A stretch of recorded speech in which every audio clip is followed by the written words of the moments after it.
स्वागत है आप सभी का ज्योतिष लाइव में। मैं हूं नंदिनी लाक्षाकार और मेरे साथ हैं महाज्योतिष आचार्य पंडित के दुबे पद्मेश जी। पंडित जी, बहुत बहुत स्वागत है आपका।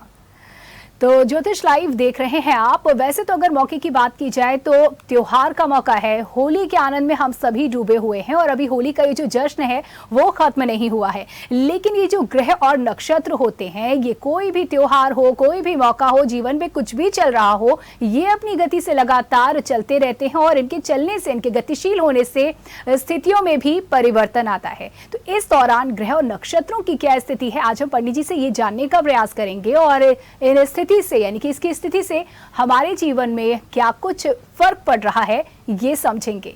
तो पंडित जी, जिस तरीके से हमने अपने दर्शकों से साझा किया, सभी त्योहार के मूड में हैं, त्योहार मना रहे हैं, अपनों से मिलने का सिलसिला जारी है, लेकिन नजर इस पर भी रखना चाहते हैं हम कि आखिर ग्रह और नक्षत्र क्या चल रहे हैं, किस तरीके से चल रहे हैं, हमारे पक्ष में है या विपक्ष में है, या सावधान रहने की जरूरत है, या अद्भुत सहयोग मिल रहा है। नंदिनी जी, ग्रह नक्षत्र प्रतिक्षण अपना कार्य करते हैं जी। आज मंगल वृष राशि से मिथुन राशि में जाएगा जी। शुक्र मीन से मेष में राहु के साथ चला जाएगा जी। कल शनि उदय हो जाएगा। 15 को सूर्य मीन राशि में पहुंचेंगे, खरमास कहते हैं, और खरमास में मांगलिक कार्य नहीं होते जी। 16 को बुध भी मीन में आ जाएगा। तो इस प्रकार से अधिकांश ग्रहों का प्रभाव आपको दृष्टिगोचर होगा। जी जी। स्थानांतरण होंगे। मंगल पुलिस विभाग में स्थानांतरण कराता है। जी जी। शुक्र एक्साइज, कस्टम, जीएसटी, इन सब में कुछ न कुछ परिवर्तन देता है। सूर्य जो है कई महत्वपूर्ण पदों में परिवर्तन कराएगा। शनि लोकतंत्र को मजबूत करने के लिए कुछ और समस्याओं को मजबूत करेगा जी। लेकिन शुक्र और राहु की जो युति है, शुक्र का राहु के साथ होना अच्छी बात है। यह दाम्पत्य जीवन में प्रभावित करता है। जी जी। इतना ही नहीं, कई समस्याएं दे देता है। अगर दोनों में किसी को गलतफहमी हो जाए, संशय की स्थिति बन जाए, तो दाम्पत्य जीवन काफी कष्टदायी है। ये राहु करेगा जी। शुक्र के साथ, और कब तक करेगा? 6 पर्यंत। जी जी। तो सभी लोगों से अनुरोध है कि कोई ऐसा आचरण न करे, विवाहित या अविवाहित, जिससे उनकी मानसिक और शारीरिक रूप से किसी प्रकार का कष्ट का सामना करना। जी जी। कहीं न कहीं तनाव दे देगा। यूं तो कला का है, संगीत का है, साहित्य का है, ललित कलाओं का है, जिस प्रकार की विद्याएं हैं, ज्योतिष है, उन सब का कारक ग्रह शुक्र है। और शुक्र के साथ जब राहु की युति होती है तो कहीं न कहीं वह एक विशेष प्रकार की गलतफहमियां, विशेष प्रकार की परेशानियां, मन को अशांत, लेकिन जो लोगों का ध्यान अध्यात्म की तरह से है तो उन्हें देव दर्शन के अवसर प्रदान कराता है। जी जी। यात्रा देशाटन की स्थितियां भी देता है, आर्थिक मामलों में भी लाभ देता है,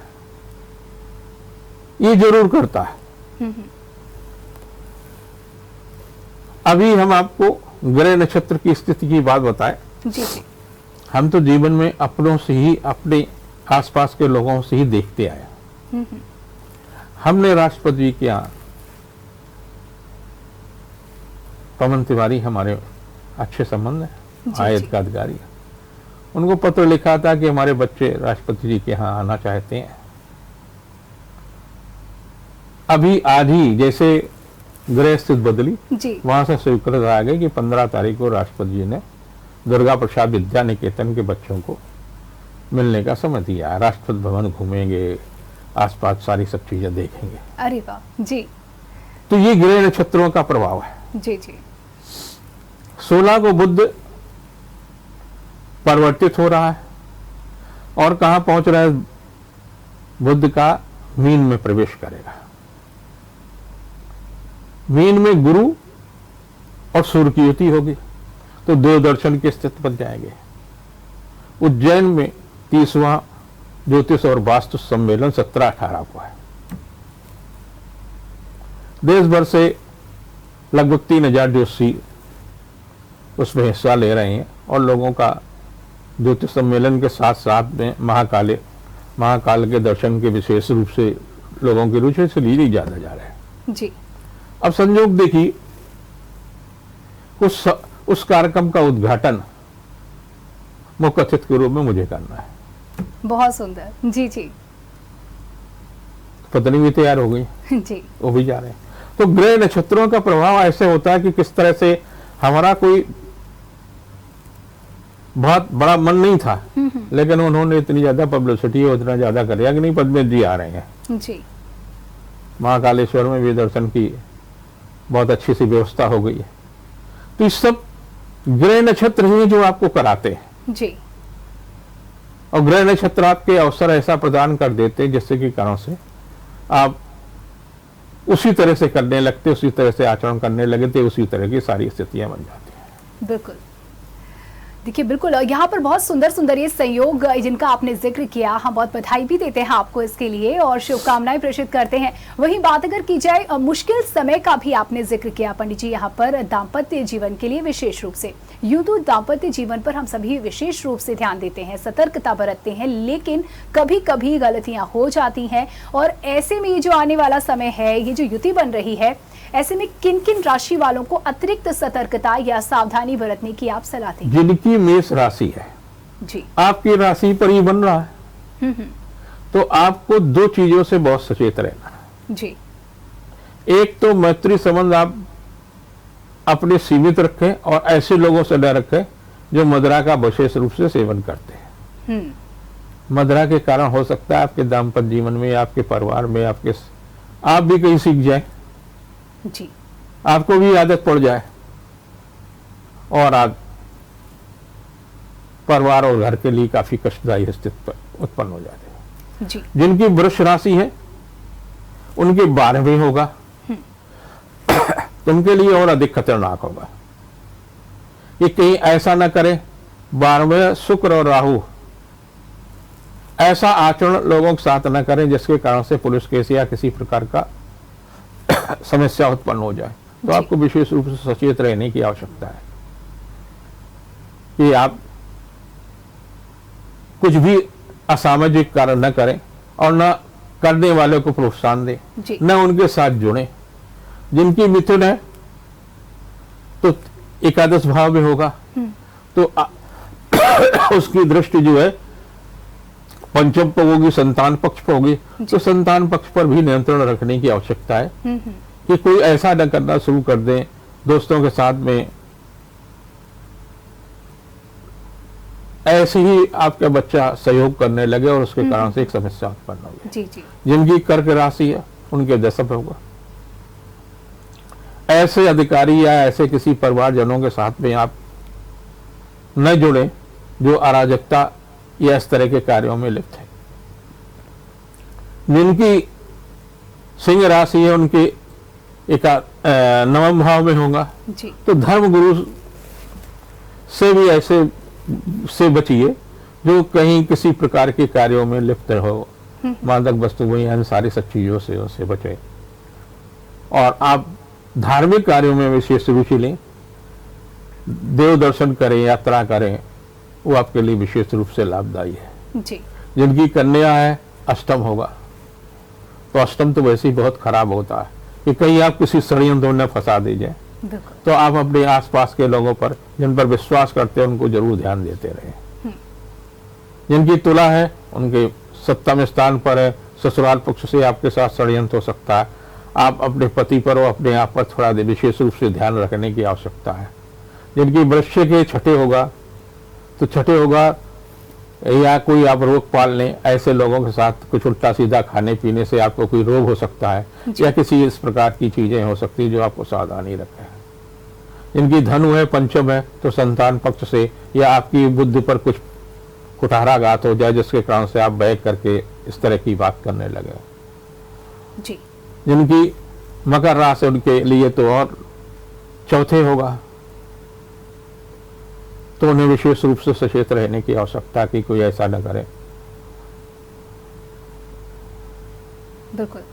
जिनकी कुंभ राशि है आपका तीसरा होगा। आप मैत्री संबंधों पर, अधीनस्थ कर्मचारी इन पर विश्वास करें, लेकिन ऐसा न करें जिसके कारण से आप थोड़ा सा आपकी पैनी निगाह रहना चाहिए। जी जी। और जिनकी मीन राशि है उनको बहुत अच्छी तरह से सचेत रहने की आवश्यकता है। आपका अपने ही मित्र, आपके जिन पर आप विश्वास ज्यादा करते, वो आपको गलत आदत में न कहीं डाल दे जी। उनसे आप सचेत रहने की आवश्यकता है। और खास तौर से जो ड्रग एडिक्ट है उनको विशेष रूप से सचेत रहने की आवश्यकता है। जी। देखिए, दाम्पत्य जीवन पर विशेष रूप से ध्यान देने की बात आपने कही। क्या क्या गलतियां हम कर सकते हैं ये आपने बताया। निश्चित तौर पर जो बुरी आदतें होती हैं ये हमेशा बुरा फल ही देती हैं और इस बार तो और भी ज्यादा सावधान रहने की जरूरत है। वाणी पर पंडित जी आपने खास तौर पर कई बार इसका जिक्र किया कि वाणी को सोच समझ कर बोलने की जरूरत है, वाणी पर नियंत्रण रखने की जरूरत है। क्या कुछ सचेत, किस तरीके से सचेत रहने की आप सलाह देते हैं? कई बार क्या होता कि आप किसी को कुछ भी बोल देते जी। कब किसको कौन सी बात आपकी बुरी लग जाए, चाहे वो जीवन साथी हो, चाहे ससुराल पक्ष के लोग हों, चाहे मित्र हो, चाहे अधीनस्थ कर्म हो, लंबे समय तक ना सही है। कम से कम 6 अप्रैल तक आप बाड़ी पर संयम जरूर रखें। जी। बोलते समय ये जरूर सोच लें कि इसको हमारी वाणी से आघात तो नहीं पहुंच रहा है। अगर आघात पहुंच रहा है तो आप उसको दुरुस्त करने की, गलती से भी अगर है तो दुरुस्त अपने आप को कर लें और उससे कहिए भैया हमसे गलती हुई और मेरा कहने का आशा ये नहीं था, मेरा कहने का आशा ये था। जी।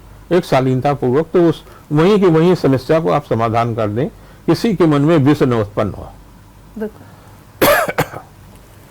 देखिए, शुक्र और शनि की युति कहते हैं, मतलब हम जान रहे हैं इस बात को कि बहुत प्रभाव डालेगी। संयमित रहने की जरूरत है, सचेत रहने की जरूरत है। राशिवार तो हमने जाना पंडित जी, लेकिन अगर क्षेत्रवार जाने कि किन किन क्षेत्रों पर किस किस तरह से प्रभाव डाल सकती है, कहाँ ज्यादा सतर्कता बरतने की जरूरत है? राहु और शुक्र की युति है, राहु और शनि की नहीं है। जी जी, माफ कीजिएगा। जी, संशोधन करते हैं कि दर्शक तुरंत बिल्कुल जरूरी है। जी।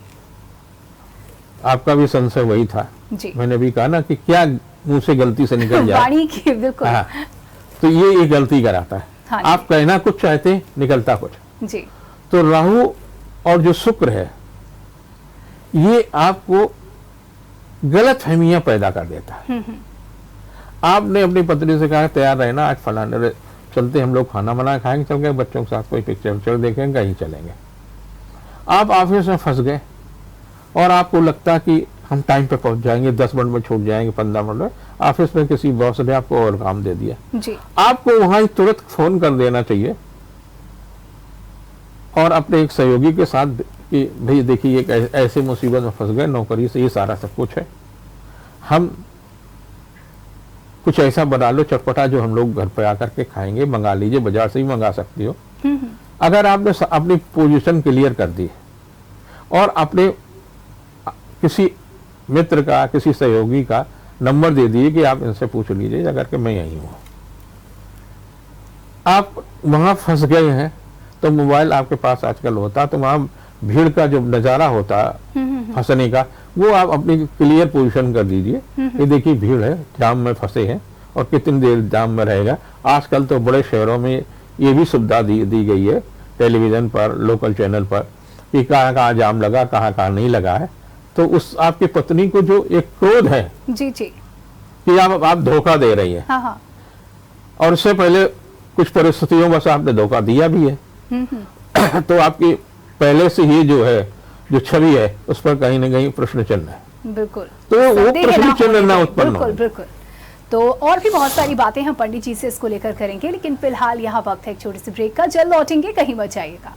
एक बार फिर से स्वागत है, ज्योतिष लाइव देख रहे हैं आप। और जैसा कि कार्यक्रम की शुरुआत में ही मैंने जिक्र किया कि हम सभी अभी होली के रंग में रंगे हुए हैं। त्योहार गुजर चुका है, लेकिन अभी भी उत्साह उल्लास बाकी है। और बात अगर की जाए आगामी समय की और यहाँ अपने आसपास की, तो होली के कई दिन बाद भी हम होली मनाते हैं। और आगामी जो नक्षत्र है अनुराधा नक्षत्र, इसका तो विशेष महत्व होता है, खासतौर पर कानपुर में होली मनाने को लेकर। पंडित जी, क्या है अनुराधा नक्षत्र? क्या मुख्य तौर पर इसी दिन होली खेली जाती है? हर शहर की एक अपनी पहचान है जी आप अगर ब्रज में जाते हैं जी, तो ब्रज की अपनी अलग पहचान है। अलग ही अंदाज। बिल्कुल।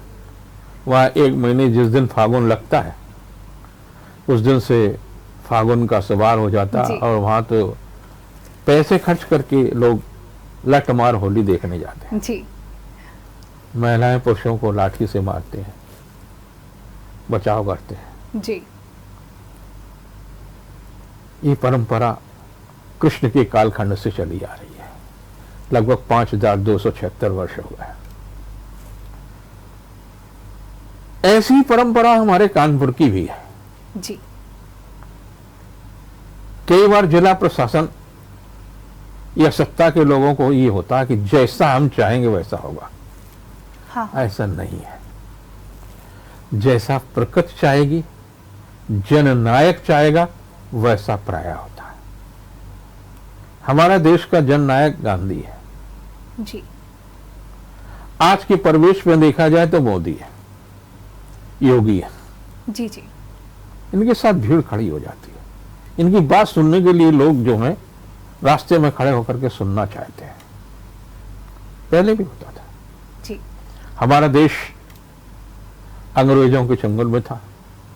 हमारी अपनी गलतियों के कारण वर्षों अंग्रेजों ने हम पर शासन किया, क्रूर अत्याचार भी किया।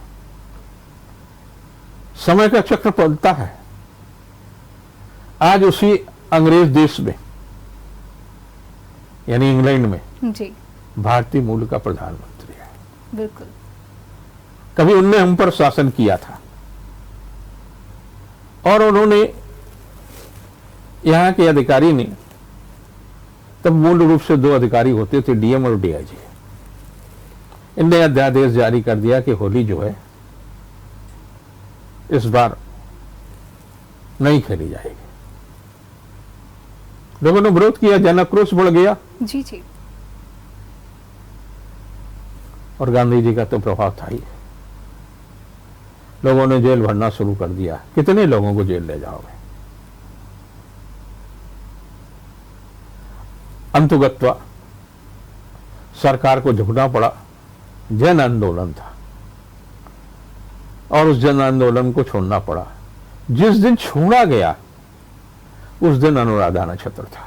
जी, तब से हम उनकी स्मृति में, जिनने ये आंदोलन किया,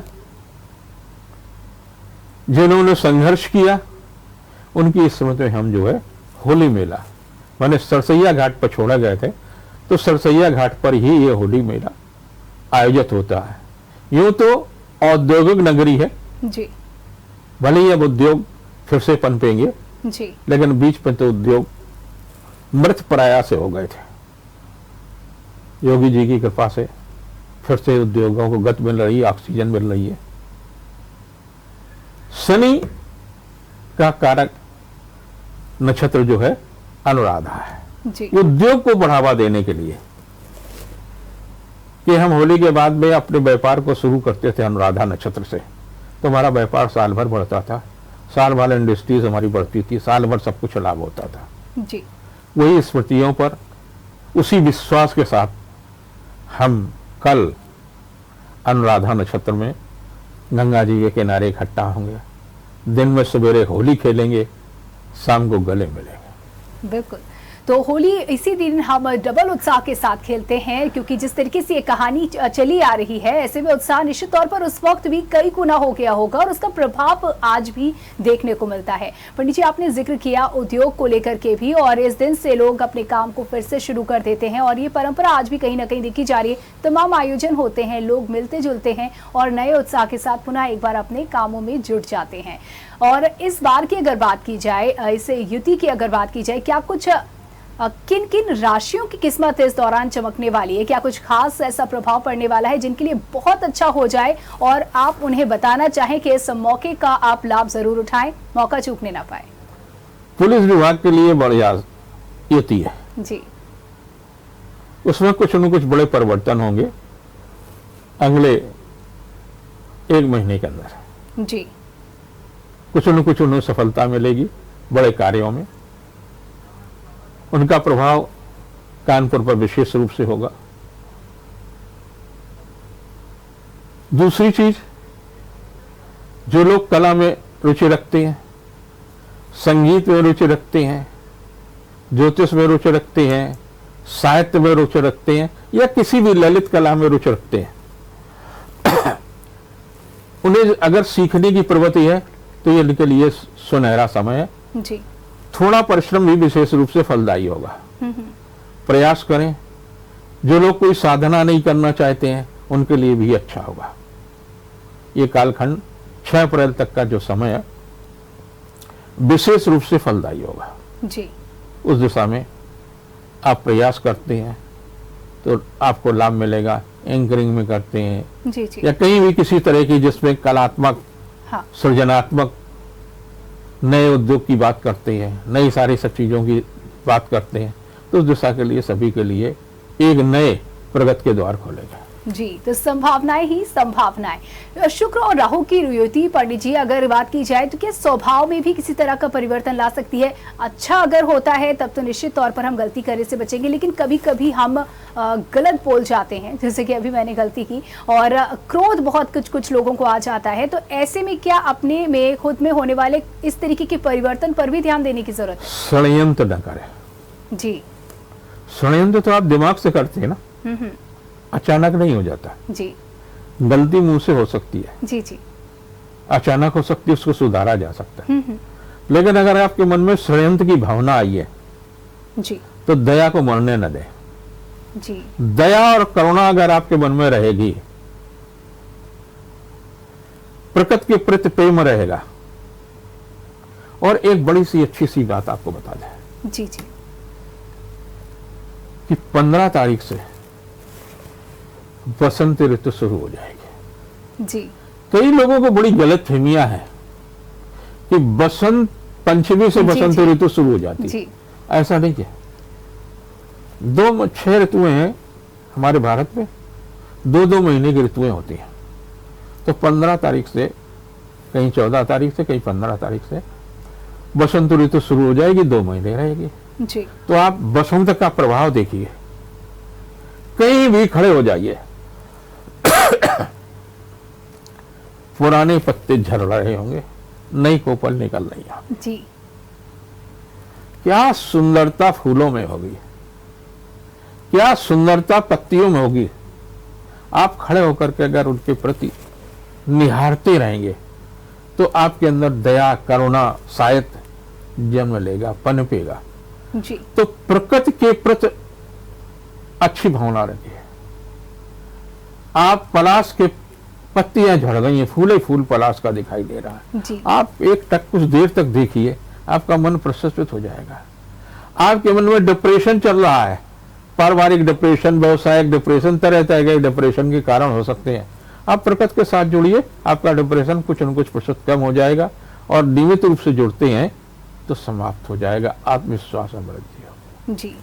तो अगर आप डिप्रेशन में भी हैं, एक तरीके की समस्या ये, तो इस ओर अगर आप प्रयास करेंगे, इस तरीके से अगर आप प्रयास करेंगे तो इस समस्या से आप बैलेंस कर पाएंगे, बाहर निकल पाएंगे। पंडित जी, और भी जो लोग हैं हमारे शुक्र और राहु की युति के चलते, जो अगर परेशानी में आ ही गए हैं, मुश्किल में फंसे ही हैं, तो उन्हें किस तरीके से आप इस स्थिति से निपटने की सलाह देंगे? अगर आप किसी कारण से, कई इस समय क्या होगा जी। किसी का लाभ आपसे नहीं हो रहा है। आपके बच्चे बाहर रह रहे हैं और आपका मकान खाली है, जी। तो लोगों की निगाह लगी है कि आपको किसी परेशानी में डाल करके आपके मकान पर कब्जा करके उसमें कुछ न कुछ कर दे। उन्हें बहुत सचेत रहना चाहिए, पास पड़ोस के लोगों से न तो मैत्री संबंध रखें और न बिखराव के संबंध रखें, जी। क्योंकि उनकी निगाह आपके संपत्ति पर है। ऐसे लोगों को विशेष रूप से सचेत रहने की आवश्यकता है। उन्हें क्या करना चाहिए? शुक्रवार वाले दिन अपने वजन के बराबर ज्वार का आटा बना लें, ज्वार बाजरा, तो ज्वार का आटा ले लें और शुक्रवार को ही गायों को खिला दें किसी गौशाला में। एक बार करना है, जी। 6 अप्रैल तक। दूसरा, मछली खाते तो मछली न खाए, 8-10 जीवित मछलियां लेकर के नदी में, गंगा जी में, कहीं भी उनको प्रभावित करना है। छोटा सा काम करना है। बिल्कुल।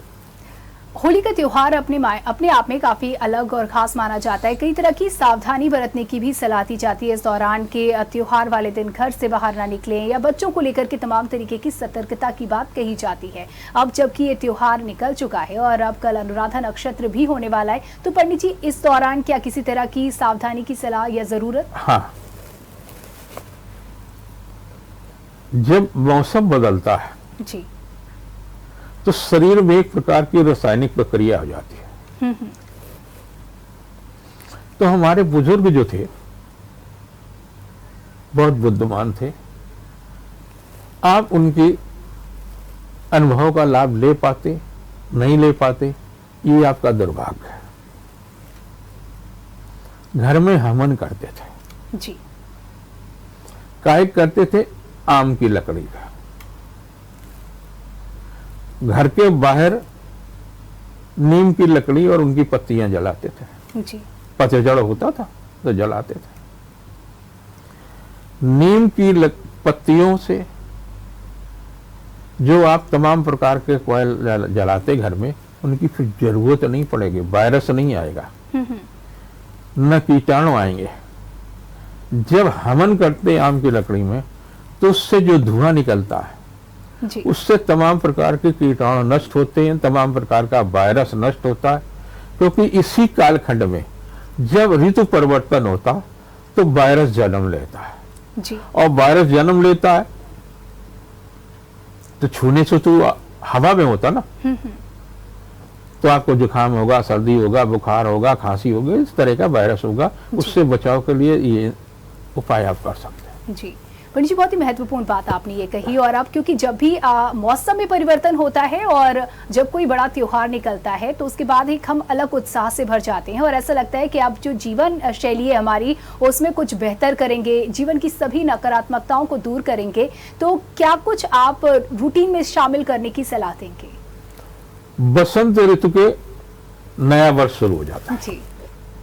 22 तारीख से आपका भारतीय नया वर्ष शुरू होगा। तो शरीर को स्वस्थ रखने के लिए जी 9 दिन का व्रत रहता है, यानी नवरात्रि है।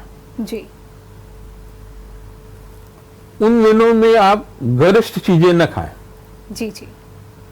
हालांकि बचपन में तो हम व्रत ही इसलिए रहते थे कि अच्छा अच्छा खाने को मिलेगा। जी। बच्चे आज भी करते हैं, आज बिल्कुल। बच्चे ज्यादा समझदार हैं। बिल्कुल ठीक। जी। तो बहुत सारी चीजें नहीं थी।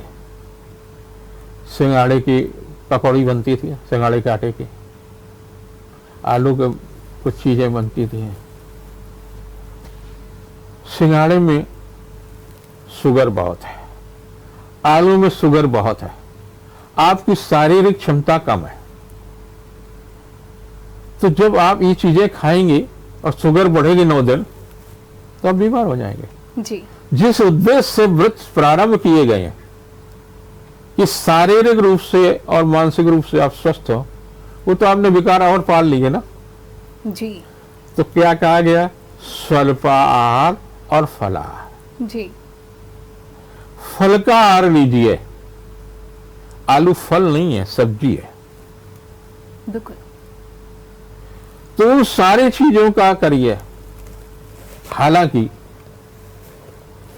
कई बार पर उपदेश कुशल बहुतेरे, हाँ, जी ये कमी हमारे अंदर भी थी। एक दिन मैं पनकी मंदिर में, जी जी मेरी आस्था का केंद्र बिंदु है, मैं प्राय जाता रहा, सप्ताह में 1 बार 2 बार जब भी मौका मिलता जाता, दिन और समय निश्चित नहीं, लगन जाता। आस्था है। मूर्ति के पास मैं खड़ा था, मेरे मन में आया तुम सबको ये चीज छोड़ने के लिए कहते हो, जी ये मत खाओ, ये मत करो, ऐसा मत करो, ऐसा मत करो, तुमने क्या छोड़ा? तो जलेबी भी खूब खाते हो, जी रसगुल्ले भी खूब खाते हो, जी जी पत्नी मना करती फिर भी खा लेते हो, बच्चे मना करते फिर भी खा लेते हो। वही मैंने संकल्प लिया, जी आज और इसी वक्त के बाद चीनी और गुड़ से बना हुआ कोई भी उत्पादन जी मैं जीवन के अंत तक नहीं खाऊंगा, चाहे वो प्रसाद के रूप में हो, चाहे उपहार के रूप में हो, चाहे जैसे। बिल्कुल और उसके लिए मुझे बल दे हनुमान जी जी कि मैं ऐसा कर सकूं। मनुष्य हूं, कमजोरी है, ब्राह्मण घर में पैदा हुआ, जी बचपन से मीठा खाता रहा, मीठे के प्रति आकर्षण रहा, और प्रभु की कृपा ऐसी है जिस दिन से छोड़ा वो हनुमान जी का ही बल है कि अभी तक शुरुआत नहीं हुई और ऐसी ही वो कृपा बनाए रखे। जी तो आप भी नवरात्र में कुछ ऐसा छोड़िए, ज्यादा दिन के लिए नहीं, 9 दिन के लिए छोड़ दीजिए जी जी कि हम गरज पदार्थ 9 दिन नहीं खाएंगे, चाहे वो तेल के हो, चाहे घी के हो, फलाहार खाएंगे। आप व्रत करें चाहे ना करें, आप देखेंगे शरीर की चेतना और मन की चेतना में कितना व्यापक परिवर्तन हुआ। बिल्कुल। देखिए, आत्म अवलोकन पंडित जी आपका यहाँ पर, और खुद पर नियंत्रण, बहुत ही अद्भुत आपने ये उदाहरण दिया। चलते चलते क्या कुछ संदेश हमारे दर्शकों को? दया कभी मत छोड़िए। आपके अंदर अगर दया है प्रकृति के प्रति, पशु पक्षियों के प्रति, मनुष्य के प्रति, तो आप ज्यादा अन्याय नहीं करेंगे। नहीं तो लोगों का हम ही देखते हैं, हमारे पास आते हैं, फंसा देते हैं लोगों को, इसलिए कि उसकी किसी संपत्ति का लालच है, उसके तमाम प्रकार का लालच है, तमाम प्रकार का। और शुक्र राहु का जो योग है उससे आप 6 अप्रैल तक बचे रहें, यही मेरी हनुमान जी से कृपा प्रार्थना है कि आप पर कृपा करें।